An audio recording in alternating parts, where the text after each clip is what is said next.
ওবায়দুল কাদেরকে নিয়ে যা বললেন ডক্টর শফিকুর রহমান। ওবায়দুল কাদের সাহেব দফায় দফায় বলছিলেন, আওয়ামী লীগ যদি ক্ষমতার থেকে সরে যায় তাহলে ক্ষমতা হারানোর 2 দিনের মাথায় আওয়ামী লীগের 5 লক্ষ কর্মীকে খুন করা হবে, হত্যা করা হবে। কেন তিনি বলেছিলেন?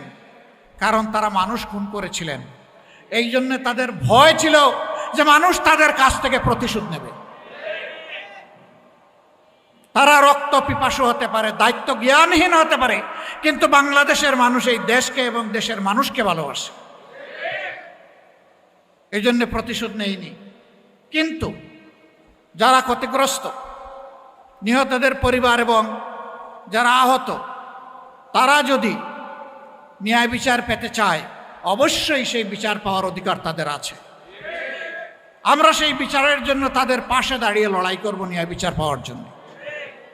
কিন্তু কেউ আমরা আইন হাতে তুলে নেব না। আবার কারণ আমি মিথ্যা মামলাও দেব না যে মৌসুম পেয়েছে এখন ইচ্ছা মতো মিথ্যা মামলা শত শত দিয়ে এখন মামলা বাণিজ্য করে কিছু কামাই করে নেই, না, এ কাজও আমরা করবো না, এটাও হারাম।